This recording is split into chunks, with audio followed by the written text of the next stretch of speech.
This is Fred Richani of TSC News TV, the Sports Courier Podcast. We have right here via Zoom a very special guest. He is known as the Metalhead Maniac. He is a broadcaster, he's a streamer, but he is a pro wrestler, not just any pro wrestler, but one of the rising stars of Ring of Honor Wrestling. You can watch him on ROH TV. We are talking to the man they call Sledge. Sledge, how's everything going? Holy sh! What a great introduction. I'm sitting here going, man, this guy's going to town right now. I like this. Man, I'm gonna have you introduce me every time, like, to the ring. We'll make it work. Back to your question, man. I'm great, dude. I woke up. I got a breath of fresh air today. Went to the gym, worked out, went to the ring, worked out. What do I got to complain about, man? Life's good. That's awesome. Well, life sounds good for you, but this last year that everybody's had in the world, it's been crazy. You talked about it recently on ROH TV, but and you could kind of go more in depth in it because you obviously have lived it. But for fans who don't know, went through the ROH dojo, the vaunted training school academy for ROH. You got signed, I believe, in 2020. You were ready to go, ready to kick ass, and then the pandemic happened. Do I have that correctly? Yeah, my contract went into full effect March 1st with Ring of Honor, and the world shut down 7 days later. Now, your story is pretty inspirational because you've talked about on ROH TV how you overcame addiction, overcame the loss of your father at a young age. You've been sober, I believe you said, for about 6 years now, which is, first of all, let me commend you for that. That's incredible, my friend. Thank you. So you get your career on track, doing your thing. Some people may say maybe you had a little bit of a late start. Hey, you start when you start. Doing your thing, a lot of positive momentum, positive feedback. Obviously, you got signed. ROH rewards you with the deal, and then the world shuts down. How did you deal with just getting to that point and then having to wait another year? I took it as a time to reset. I've been going for so many years that when it was time to slow down, I took it as a time to reset physically, mentally, emotionally, to get to the dojo, move my life from California all the way to Baltimore, Maryland, for an opportunity, not as a signed wrestler, but as an opportunity to be a signed wrestler. It took a lot of toll on me. I left my support system. I was out there all alone. A lot of the guys at dojo stepped up to help me out, man. Like Dak Draper, Dak helped me out tremendously. I was to the point of I was so mentally done that I was ready to leave. And he sat me down, was like, dude, there's a reason why you're here. Stick it out. So I have so much, him, Khan, Mo, all those guys, man, they helped me out tremendously. So when I came back and the pandemic hit, I took it as a time to completely reset. I came home a little heavier than I really wanted to. Back to California a little heavier than I wanted to. I depressed ate while I was out there because I was so depressed for being out there. I wasn't happy at all, and that was one of the reasons why I wanted to leave. Is because I was like, man, this isn't really. I don't really see this going anywhere too many times anytime soon. So, I need to go home. I need to mentally. For my mental state, I need to go home. And that's when Dak sat me down and was like, yo, brother, let's calm down. It's all good. We got you, and then I got signed. And when the pandemic happened, they sent us all home. So I have a place in California. I had a place in Baltimore. And at the time when the pandemic hit, the boss told me, hey, go home, go back to Cali. And I said, okay, cool. And I've been living here ever since. So, and it was good for me. It was really good mentally, definitely mentally, to get back, get my weight down, get back to a grounded area, that I'm used to, that I'm familiar with. I dropped during quarantine. I dropped a good probably 50 to 60 pounds during quarantine. Wow. Okay. I was going to say 60 pounds. I didn't want to be wrong. That's No. Wow. I'm back up right now. I'm back up in probably around the 240 range, which isn't too bad. I literally dropped down to, I think the lowest I got was 235, 230, and that was really me, real skin and bone kind of I mean, I was maybe about 10% body fat, give or take. And like, it just wasn't a healthy way to live. I'm a big dude. It just wasn't a healthy way to live. So I've put some weight back on, but I put on muscle. So that's kind of, in strength, muscle, a little bit of fat. I'm not gonna lie. I love to eat. I'm kind of a fat kid at heart, a little bit of fat, but mostly muscle. So when you guys did finally get back, you had to hop into the ROH Bubble. How was that whole experience with the bubble, and how excited are you to finally get back in front of fans? So I've been, yeah, man. So what happened was, I went to the Pure tournament to help out. I flew back to Baltimore during the Pure tournament because I had a meeting with the bosses, and it was one of those was like, hey man, like I'm paying rent here, and I've got a mortgage back home, so something's got to give here. You know what I'm saying? And talking to the boss has been absolutely fantastic on my side the whole time. We're just like, yo, dude, like finish, go close your place out in Baltimore and just go back to California. We'll take care of you. Don't worry about it. And I was like, all right, cool. So I was like, but I'm going to go to the Peer tournament. I said, I'm going to fly into the Peer tournament and I'm going to help out. So my first bubble experience in August, it was weird, man. Like, it was so, and hats off to Ring of Honor for keeping us all safe.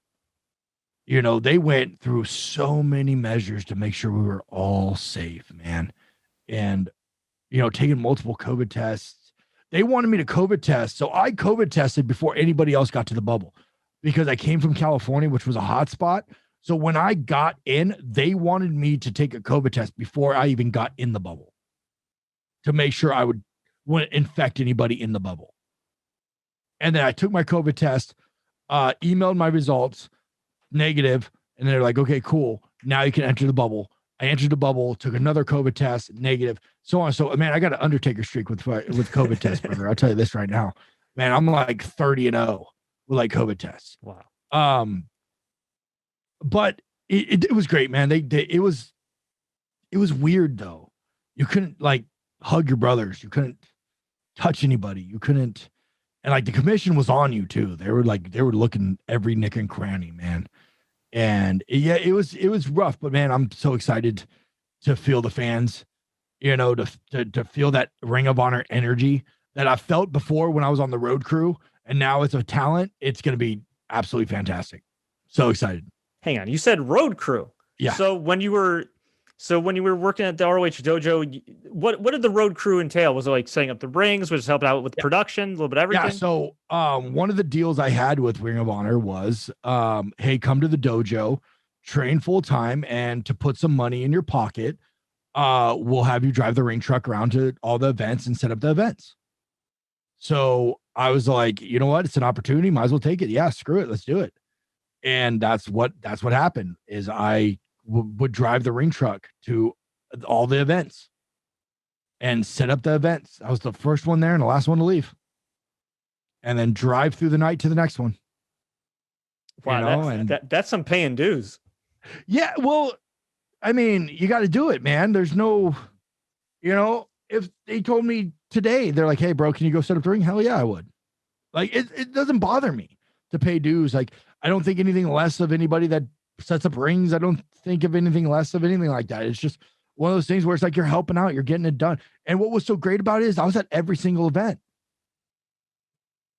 I was at every single event. I was around all the talent. So the talent got to know me. I got to learn the ins and outs of production. I worked very closely with the production staff. I took it as a learning experience. Setting up big arenas, piping off big arenas, stuff like that. I took it as a learning experience. So yeah, that's what I did while I was before I got signed. And I'm assuming all that experience, not just setting up the ring, but being around production helped you with what has become kind of like a second career for you with streaming and broadcasting and interviewing, right? Yes and no. I took it as a tool. I definitely took it as a tool, like streaming and stuff like that, and like learning how to talk better, because I've done. Before I signed with Ring of Honor, I would only do like maybe one podcast, and it was very rare to do a podcast. Unless I don't want to say that after the Steve Austin one, it was more that I would do more of them. But I took it as a tool to learn how to talk and learn how to communicate better. And that's how the streaming came out. And that's how the show came out. Was I just started it on Instagram, and a couple buddies hit me up, was like, yo, dude, you start doing this on Twitch. And down the rabbit hole I went with the Twitch rabbit hole, and my pocketbook sometimes hates me for it. And my Best Buy card, I think, is burned somewhere. So but it's definitely seemed to help you though, as far as like just speaking, communicating, but also I would imagine like being on screen as well, cutting promos, doing any kind of shoots, anything like that. I'm not camera shy anymore. So it's just, and what's so cool about working with the production team and working with the camera guys is you get to know the camera guys really well. So you know where your cameras are. So you learn where your cameras are. So that's really cool. That's a very solid point when you're shooting TV, is knowing where your cameras are. You've been wrestling now for what, about a decade or so? About 10 years. Yeah. Okay. About 10 years. At the time, when you first broke in, was it tough? Was it tough for you to break in? I know nowadays, and even in the last like decade or two, you can find a wrestling school, go to train, and finding a good school is much easier said than done. Right. When you first broke in, what was it tough for you to find not only the right trainer, the right promotion, the right community, the right people around you in order to get you to where you needed to be? Well, that's a kind of a loaded question. I'm not asking you to bury anybody or anything like that, but I'm just saying, it's easier said than done to initially find like a good school. I would say that my school was not a good school to learn from. They pretty much taught me how to bump and run the ropes, and that's about kind of how it kind of went. Yeah. I only trained for maybe 2 months before I had my first match, and then it was kind of off to the races from there. Kind of learning from being in the cars with people and learning on the fly and studying and just kind of watching other people's matches and talking to the vets. And that's honestly, that's kind of how I learned. The guy who claims he trained me and who wants to take credit for me, I will not give credit for, because I don't think he deserves it. He did. When I was going through all my alcohol problems and stuff like that, he did everything he could to bury me. Wow. To try to make me ever wrestle again. And then now that I'm with Ring of Honor and doing, television and stuff like that, he always posts on his school, if you want to become like Sledge, come to my school. It's like, nah, man, like you didn't create me. I created the Metalhead Maniac. I created who I am. I paid the dues. I was on the road. You didn't connect me with Ring of Honor. I did it myself. You didn't connect me with Steve Austin. I didn't do it myself. I did it with AJ Kirsch. But, you didn't get me with Impact. Kurt White did. That's, the connections I made, worked because of him. So I won't give him credit. So, but my advice to young wrestlers, if they're listening to this, find a school with a reputable trainer who's been somewhere, who has done something in the wrestling business, not just a 40-mile vet. How'd you end up as far as with the ROH dojo? I mean, you mentioned you worked the ring crew, you were helping with production and everything else, but what kind of led you down that path? I mean, was there a point? Okay, was there a point after you defeated your demons and everything else where you thought like, okay, like I got to go this way, go that way, like what led you down to ROH? Because I'd imagine you had at least some options given some of your connections in the business and people that you knew. A whim, honestly. There was something. Ring of Honor always comes to Las Vegas, and Las Vegas is about 6 hours from me. Yeah, I've always wanted to go to a Ring of Honor show. I used to watch Ring of Honor on HD Net back in the day. I've always been a fan of Ring of Honor. So there was just something that was drawing me to that 17th anniversary show. So I was kind of hot on the indies. After the Steve Austin podcast, I got kind of hot on the indies and I started doing Impact and kind of building a name for myself. Something told me to block out that weekend that they were coming for the anniversary show in September. Something told me to do that. I decided, was it September or was it March? It was March. Sorry, it was March. Mm-hmm. And I blocked out the weekend And I started, I texted a buddy who lives in Vegas, was like, and who has done extra work for Ring of Honor before. I was like, hey man, how does this work? Who do I contact? And he's like, bro, just show up. I was like, really? He goes, yeah. So the person who they get the guardrails from, I reached out to as out of respect. And was like, hey, just want to let you know, I would love to come help with the Ring of Honor show if that's cool. So he's like, yeah, be there by like 4 p.m. And I was just like, that sounds really late. So I contacted my buddy who's done extra work before and helped set up. He goes, nah, man, if the trucks are there, they're there. I was like, okay, cool. So it was like a Thursday, I think, and then the show was Friday, and then they did a taping on Saturday, right? So Thursday, I get there at like 10 a.m. and I'm just circling Sam's Town, trying to get into the venue, just circling.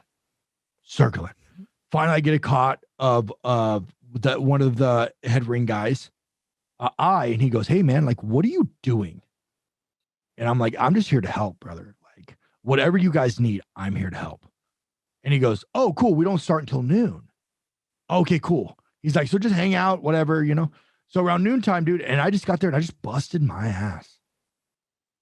I did everything they needed me to do, to taping down guardrails, mats, to you name it. I was like, I'm here. Caught a couple of the eyes. I also knew some of the boys that were there as well, like Jeff Cobb, and you know, I knew a couple of the guys that worked there. So I was sitting there BSing with them. They're like, hey, are you on the show? And I was like, no, you know, I'm just here, you know, helping out, just trying to, you know, be a good brother and, you know, trying to get an eye, you know. Mm-hmm. And I caught a couple of eyes. Next thing you know, I was the head producer at the time. I got set next to him as his right-hand man. He asked me if I wanted a job. I said, yes. He says, do you have stuff to send me? I said, yes. I got his email. And I took a seminar with Billy Gunn. And Billy Gunn said, if you want a job, always have a resume and an 8x10. Always have one on you, because you never know who's going to ask for it. So the next day, going to TV, I got a call time earlier than everybody else to help out. So I got there and I'm setting up and I'm doing all this stuff, right? And next thing you know, they walk in and I go, hey, I don't mean to interrupt, but you asked for my stuff. Here's my 8x10. Here's my resume right here. And he goes, okay. And nothing else. Nothing else. I was like, all right. Well, went back to doing my job, just doing my thing, right? Mm-hmm. And I wasn't expecting anything, you know? Next thing you know, about a week later, 2 weeks later, I get a text saying, hey, are you going to be in New York for WrestleMania weekend? I go, yeah. I got a show and can do a couple signings. They go, do you want to come to Madison Square Garden to the G1? I said, yeah. They're like, cool, we'll be in contact. Cool. Got to the G1, wasn't there maybe 15 minutes. Get the Iggy on the elbow. Get called into the office. Was pretty much drilled why I haven't been signed yet. You have the size, you have the look. What's going on? Why aren't you signed? I told him I had some addiction issues that are very public. And it was pretty much one of those, like, if we take a chance on you, how much blowback are we going to get if we take a chance on you? So I told them, you know, I have some addiction issues. It's very public. Everybody knows about my addiction issues. I'm X, Y, and Z this clean. And they said, oh, okay, cool. We want to offer you a tryout in May. Cool. All right, we'll be in contact. And did the tryout. That Monday I had a phone call, you know, waiting in the airport saying, hey, we want to offer you a dojo spot. Come to the dojo. We believe you have something. We're just not quite sure yet. So if you're willing to come to the dojo, we're willing to put you on the ring truck, put some money in your pocket, and then there's no guarantee that we're signing you. But we're going to see how it goes. I said, okay. Went home, you know, thought about it. I said, I'm in. Let's do it. And I moved September, right before the pandemic, September. And then they signed me. They officially offered my deal 6 months later. Wow, that's fantastic. There it is. There's how I got in the Ring of Honor. Wow, man, you certainly had a long road between battling addiction, defeating addiction. Some time that some people have called the lost time. Getting back on track. You mentioned earlier the Steve Austin podcast. Yep, you did the Steve Austin podcast. I would imagine you were able to pick Steve's brain, a bit and learn from him with the time that you spent, which is just, invaluable. But how did your life change after that? As far as not just people within the wrestling business becoming more aware of you, but fans and even maybe non-fans that just happen to listen to Steve that kind of resonated with your story. It was great, man. And I wasn't expecting it. That was the crazy part, is I wasn't expecting him to podcast me.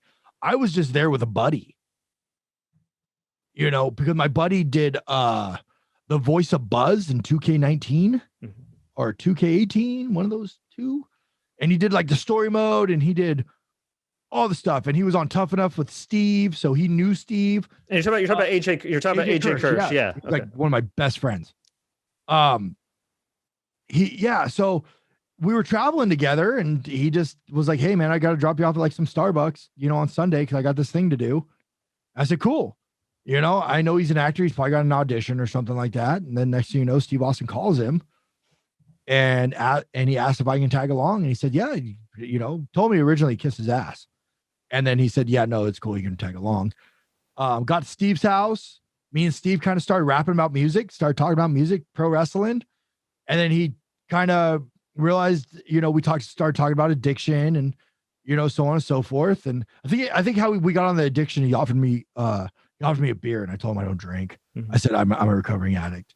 And then we got into that. And then after that, we went next door to do the podcast at 317 Gimmick Street, and he started setting up 3 microphones. And I was like, what the, nah, man, this is for AJ, not for me, I'm just a fly on the wall, Next thing you know, he starts kind of piping me some questions. And I'm like, okay. And I started kind of talking and yada, yada, yada. And then he kind of pressed a stop. And he goes, do you mind if we do a podcast? And I was all like, yeah, are you sure? And he's like, hell yeah, let's do it. Let's do it, man. So after AJ's, they did mine, and I wasn't expecting anything of it. I wasn't expecting it to come out because in my mind, I was a blubbering idiot on that thing.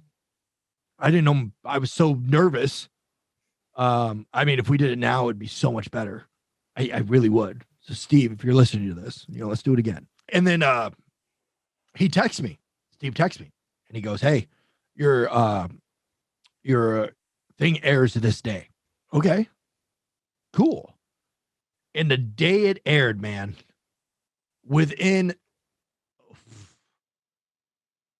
I think I woke up to just my phone just destroyed with messages. I think I was the most popular person. I was a popular kid in school all of a sudden. You know what I mean? Mm-hmm. And then it was just, it changed my life. It really did. And I thank him all the time for helping me and changing I still talk to him to this day, and that's how cool he is. It wasn't a one and done. It's still, when the A&E thing came out, about him, and he had to walk away from the ring, and I was sitting there and I was thinking to myself, I was like, they never said how old he was when he walked away from the ring. And I was curious. And do you know this answer? Man, I'm going to say 38. Yeah, bingo. Okay. That was good. Awesome. Yeah. I didn't know that. So I texted him. And I was like, hey, man, just watched the A&E thing about you, man. Hell yeah, dude. Awesome. By the way, how old were you when you had to retire? He goes, thank you so much, man. It was cool that they did that. And I was 38. And I was like, oh, you were 38 years old, man. You were still young. You're still in your prime, dude. So, and when I had my Ring of Honor tryout, I said, do you have any suggestions? Any last words? He's like, go in there and kill it. Make them remember you. I was like, hell yeah. So yeah, it's just, he's just a great guy. And yeah, he completely changed my life. Like that hit. And then a couple months later I did Impact, and my life was changed. That's amazing. And I haven't met him personally or had a chance to interview him yet personally, but him and I have like a few like mutual friends like Paul Lazenby, a few other guys. Yeah. And it's just the recurring theme about Steve is that the guy you hear on the podcast, as far as like just shooting the breeze with guys and girls he interviews, is the one that's like that in real life. And it just seems like when I watch Broken Skull sessions, like it just seems so chill. It doesn't even seem like an interview. It just seems like a conversation. I mean, were you? I know at first you were like, "Oh my god, I'm getting interviewed by freaking Stone Cold Steve Austin." But as time went along, I mean, did you get more comfortable? Did you kind of forget like the microphones were there and that it was just a conversation between two dudes? Absolutely, and you could tell in the interview when I get comfortable. If you go back and listen to my interview, it's on my YouTube page, youtube.com/the Metalhead Maniac. Go and listen to it. It was like the 2-year or 3-year anniversary that I posted it up on the full thing on my YouTube channel. You could tell when I first started talking how nervous I was to talk to him. And then you could tell I gradually started getting more comfortable. And towards the end of it, it was like two dudes like me and you, man, just shooting the breeze. That's it, man. And he's just like that. He really is. It's just shooting the breeze. And then me and AJ cut this cool thing with him, and it was so much fun to be around. I still have his Broken Skull hat that he gave me right behind me. I see it. I got him hanging right over here. The picture we took together. He was so cool, just so cool. And then afterwards, I sent him a bunch of merchandise, that I had. I was like, dude, I want to say like just as a thank you, so that's so badass. And yeah, you can work hard to be a good broadcaster and everything else, but man, he's definitely got a gift. Obviously he had a gift with promos, but just conversing with people and projecting, he definitely got a gift. Well, you see that he loves it. You could see like literally when he does this, like how much he loves it. Talking about the old times and talking about professional wrestling or music or whatever it is that he has going on. And if you listen to his podcast, man, he has everybody on there. Do the deep dive on his podcasts. He has everybody, and he's just a genuine dude. Now, as far as some good times, man, I've been catching up on my massive wrestling backlog, and I watched a couple of matches you recently had with Brian Johnson and O'Shea Edwards, man, and was really impressed. I mean, and I'd imagine a lot of fans would concur. And you're 6'3", 6'4"? 6'3", yep. 6'3", 6'4", about 240, you said currently? Yeah, give or take. Dude, how do you move like that for your size? I don't know. I've always been super athletic. Like I've been, I played football and I wrestled, and I've just always been a very somewhat athletic person. And it's just one of those things where you got to be athletic to do what we do. And I've just been able to take one of my biggest things I like to show that the big guys can move. We're not just stand still guys.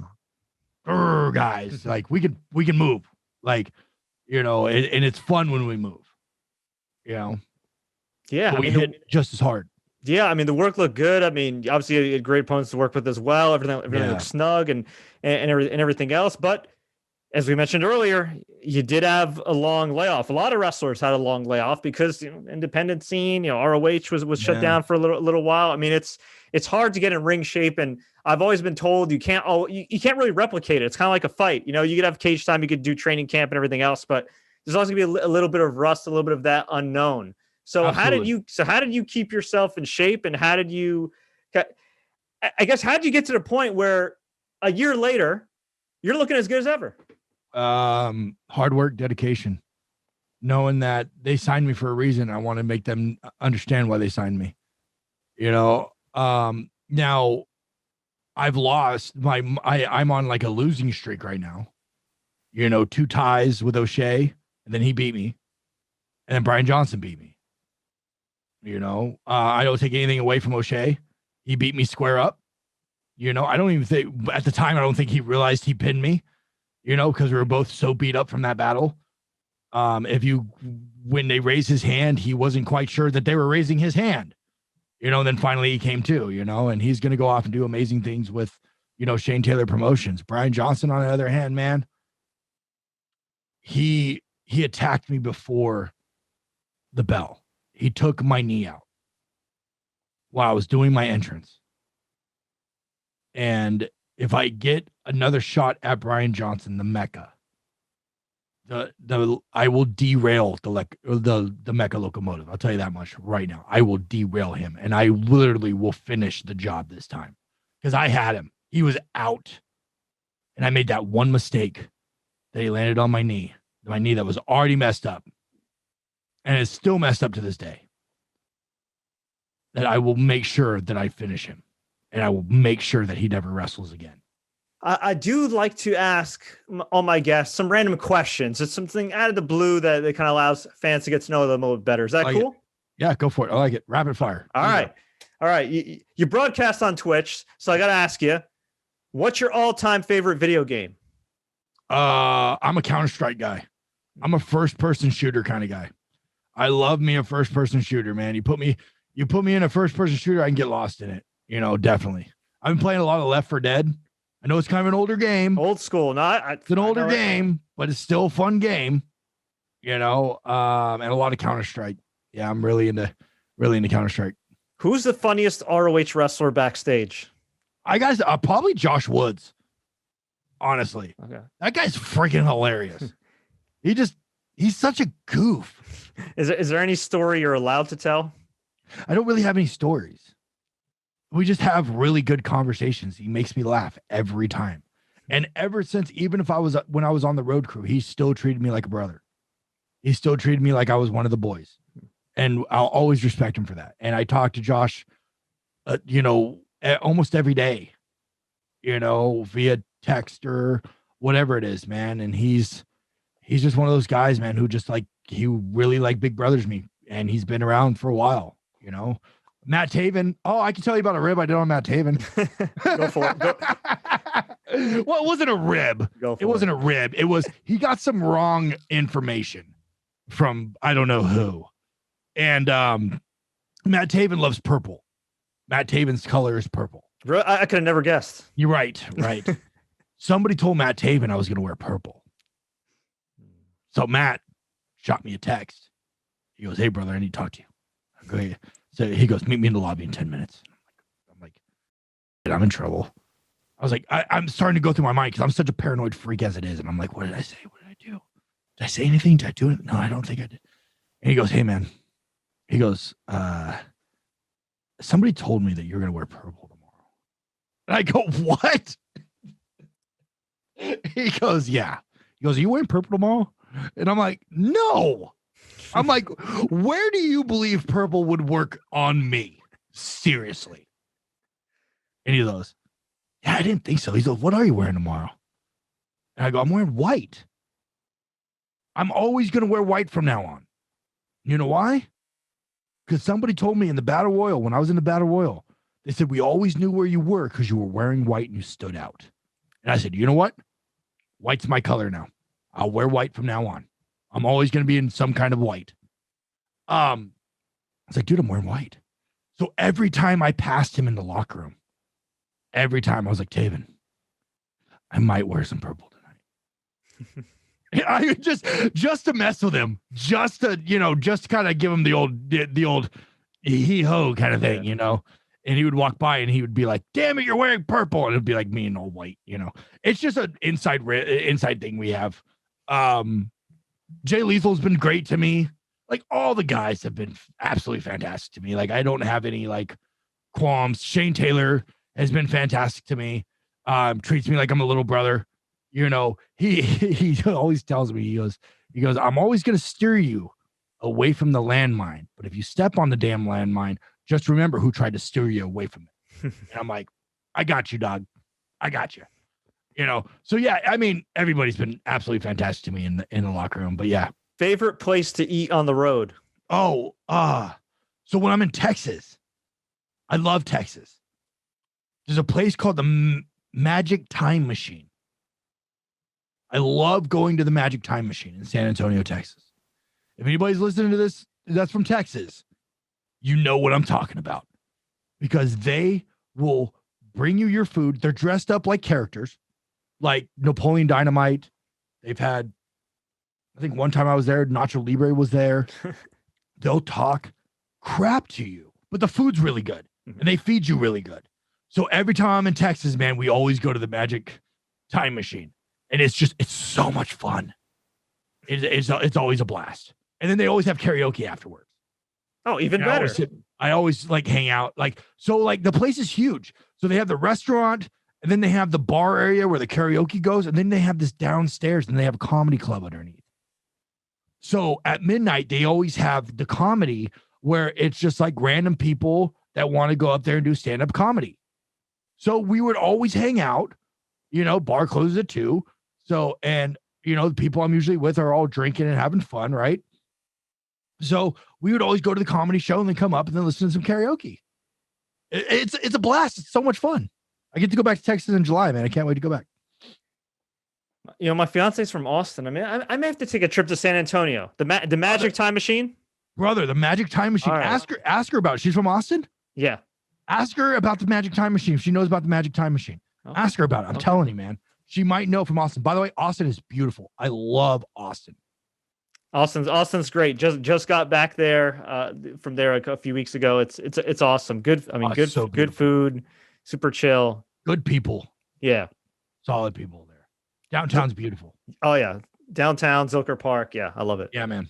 I've wrestled there a couple times. Okay. This one's a little bit of a curveball for you. What's your most awkward wrestling moment? Any kind of funny, embarrassing moment? One that you kind of wish you could take back, a botch you wish you didn't have, something wacky, a slip up. So, right. So day before I fly to England for a tour, they have me facing a guy named Funny Bone, who is a Vegas wrestler who I've wrestled him so many times. Anyway, is he actually funny though? No, he's not funny at all. Okay, man. False advertising. He's the demigod of death. Funny Bone. Okay. Look him up. You'll be like, yeah, that guy doesn't look funny at all. So I've wrestled him so many times. I just watched this the other day too. This is so stupid. I can't believe we brought this up. When he does the entrance, he usually goes second. I always go first. Somehow they had it mixed up where he went first. And usually when he walks out, he spits water. Well, what happens when you spit water on a linoleum floor? It gets slippery, right? Mm-hmm. No one wiped the floor. So as I go to make my entrance and I spit water too, as an homage to Gangrel, who had a huge hand in me, I go to spit water and I slip on my ass.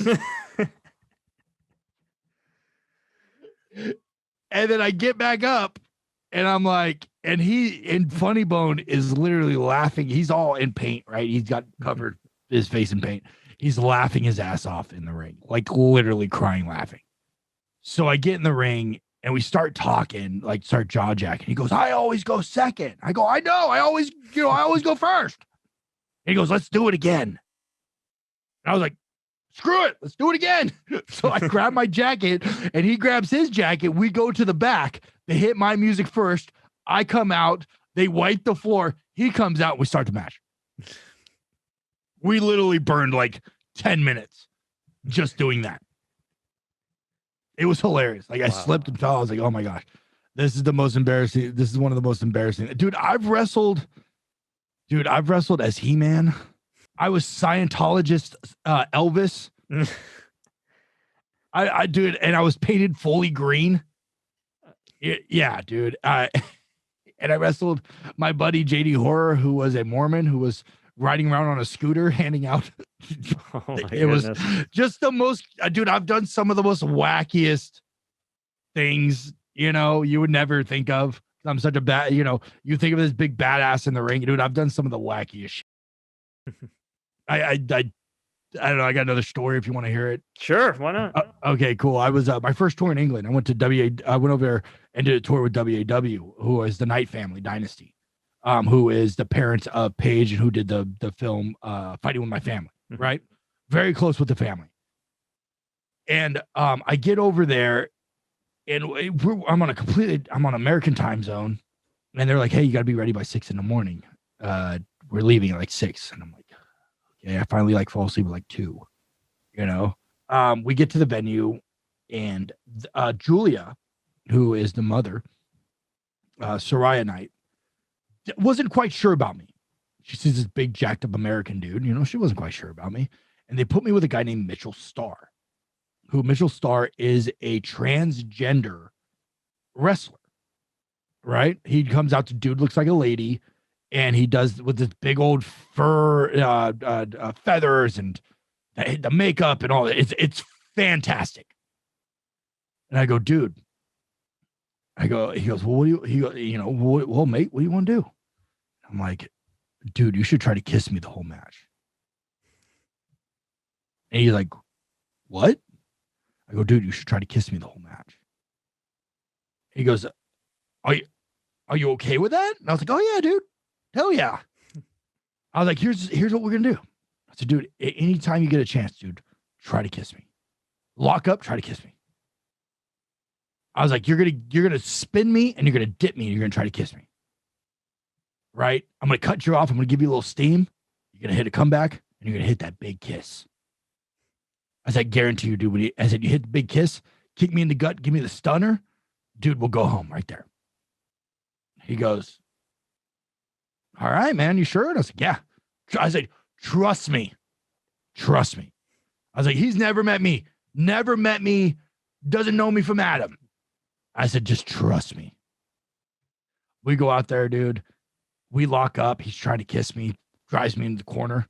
And I go to the ref. I go, he's trying to kiss me. And he goes, I saw a lockup. I was like, he's trying to. I was like, and said they're playing it off, right? He dips me, and I go, put me down. He takes his hands out from under me. I take a back bump, I'm getting pissed off. Finally, the big badass American gets on him, starts steaming him up, right? Start talking crap to the crowd. He hits the big comeback, and then he hits the big kiss on me. And I start flailing my arms around. We're going around the ring. I said, dude, lay this thing on me. I'm like, because it has to be real. Just lay it on me, brother. It's all good. It's flailing around. Next thing you know, he lets me go, and I'm like puking. Turn around, kicks me in the gut, stuns me. I take the big old high push bump, rock kind of bump for him. He pins me. 1, 2, 3. We go home. He lays that kiss on me. Place blows. It just goes nuts. I go to the back. Soraya comes up to me. She goes, oh my God, that was brilliant. I would have never guessed in a million years. And I was all like, oh, thank you so much. It was great. He comes back. He goes, brother, that was amazing. And I'm like, it was easy. It was easy. And the place blew. Like, it was just like so loud. The minute they laid that kiss on me, just so loud. Yeah, it was great. So I've done all kinds of crazy in the ring, man. It's just, it's fun, but I do take wrestling extremely seriously as well. So when it's time to fight, it's time to fight. Yeah, I mean, you like trying different things. Have you tried acting? Is that something that's on your radar down the road? I would love to do it. I would love to act. And I've actually, I was just supposed to be during the pandemic, right before the pandemic, I got hit up about doing a Netflix series. I can't say which series it was. Mm-hmm. And we were talks where there was communication about it and doing a 3-part series. It was going to be a 3-part movie, and it fell through because of the pandemic. So yes, acting is definitely on my radar to do. Yeah. 100%. Excellent. Well, hopefully you keep in touch with them and things work out. Cause I could just tell, I mean, you're obviously a great communicator and you definitely got a presence, and it's just, it sounds like you're willing to try something at least once, especially for the sake of other people's entertainment. So as long as it's entertaining and people are entertained with what I do, don't matter, dude. It's cool, man. Like, what, a dude kissing me? It don't matter to me, man. I'm comfortable with my sexuality. You know what I mean? Like, It's all good. So I really do appreciate the time. This was a great conversation. Definitely love to have you back on sometimes. Let's do it. I want to make sure we get you here on a real positive note here for everybody watching this at home and listening to this on the podcast. What's the best piece of advice you give anybody for success? Gangrel told me this, and it always sticks with me. It really does. I could always tell you the backstory to it if you want, but if not, then yeah, sure. Okay, so I messed up a spot pretty bad. And I entered in too soon, and he kept trying to move the guy so he didn't see me. And I was so mad at myself. And like, when Uncle Dave gets mad, Uncle Dave gets mad. And I grabbed my stuff and I ran out of that building with my tail between my legs. And I saw him at the after party, and I came up to him and I go, I'm so sorry. I'm so sorry. He goes, sit down, kid. I go, okay. He goes, you can't go back and change it. Learn from it and move on. And that advice has stuck with me to this day, 10 years later. I was so green.